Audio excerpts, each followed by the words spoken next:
So, next, welcome to the screencast for Aeneid Book 1, lines 157 to 169. At this point, Neptune has just calmed the storm, and the battered Trojans are going to make landfall. So, Defessi Aeneadae, quae proxima litera cursu contendunt peteret Libyae vertuntur ad horas.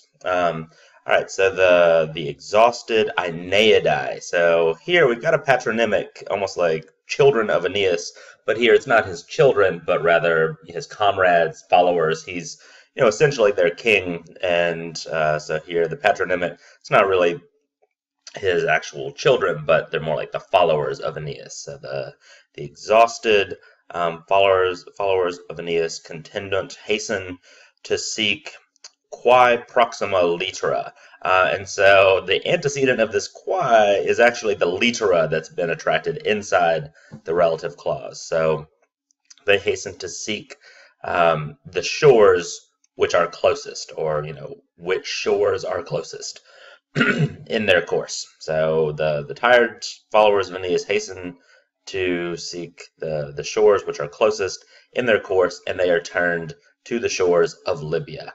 We know that. They don't know that.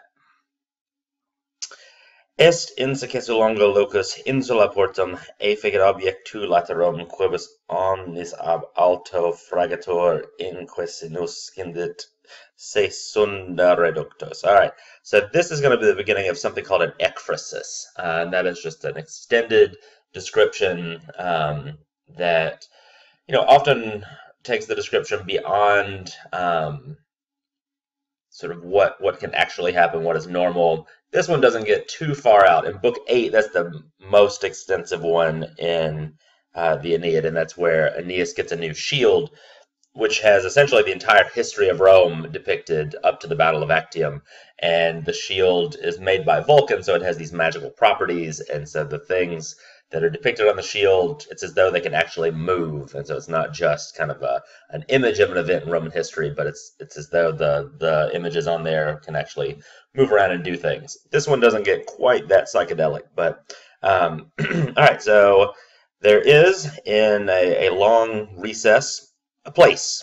So an island makes a port by the outcropping of its sides. So you've got this island that is kind of at the mouth of an inlet, and it has kind of long arms that block the entrance to the inlet. So right, so an island makes a port by the jutting out of its sides, by which, meaning the sides, by which sides omnis, and this is a little tricky because you try to figure out what the omnis can modify, and you don't get it until unda. So by which every wave from the deep, frangator, is broken up, and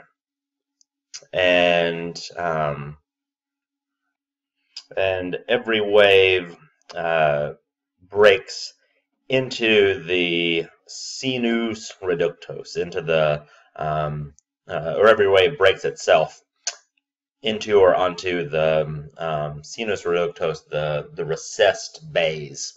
So it makes a good harbor. It's protected from the sea, so it'll be a welcome change from where they were coming from. Hink at quink, right? So from here and from here, but you might say like on this side and on that side. Vastai rubes, huge rocks. Que and Gemini Scopoli, twin crags or twin peaks. Minantur in Chylum. Minari can mean just to jut out to, but it's also it could also mean to threaten. So Virgil definitely means both meanings here. So literally it's just you have these twin spikes of rock that jut out into the sky, but Minantur also has this somewhat sinister quality to it. Quorum sub vertice, so under the peak of which, far and wide, the Icora tuta, the safe seas, are silent. So again, a very different scene than what they're just coming from. Then the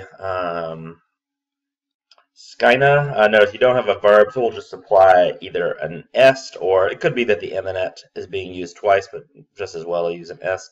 So then a stage, a skyna, is up above with silvis coruskis, with kind of bristling forest, and the Atrum Namus, the black grove, towers overhead. So this Iminet is related to the Minantor as well, but it juts out with a bristling shadow, the kind of shadow that makes the hair on the back of your neck stand up.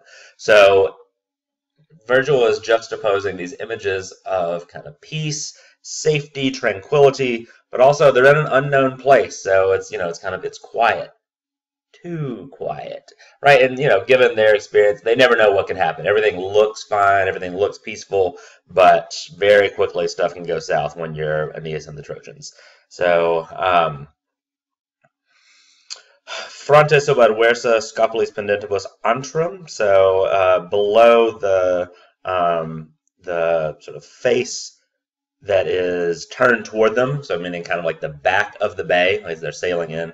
So under the kind of face of the bay that is turned toward them, there is a cave with scopulis pendentibus, with hanging rocks or stalactites. Within there are sweet waters, meaning drinkable water, right? They found fresh water. They've been at sea, so that will be a welcome change. And seats of living rock, right? Ablative of material there. So seats made by or with living rock, or we would just say seats of living rock. Nympharum domus, the homes of nymphs. That can be good and bad. Nymphs are, they're divine, but they're often really troublesome. Luckily, they don't really run into any nymphs, so it's not that big a deal. But it is a place that is mysterious, that is, has a lot of good things to offer, but they definitely have to be careful as well. Hic fessus non vincula navis ulla tenent. So here, non ulla vincula, so not any chains hold tired ships, right? So this is a place that has never known ships. It's this little hidden bay. So not any chains hold tired ships, nor do anchors bind the ships with their curved bite, talking about with their anchor. So that is it.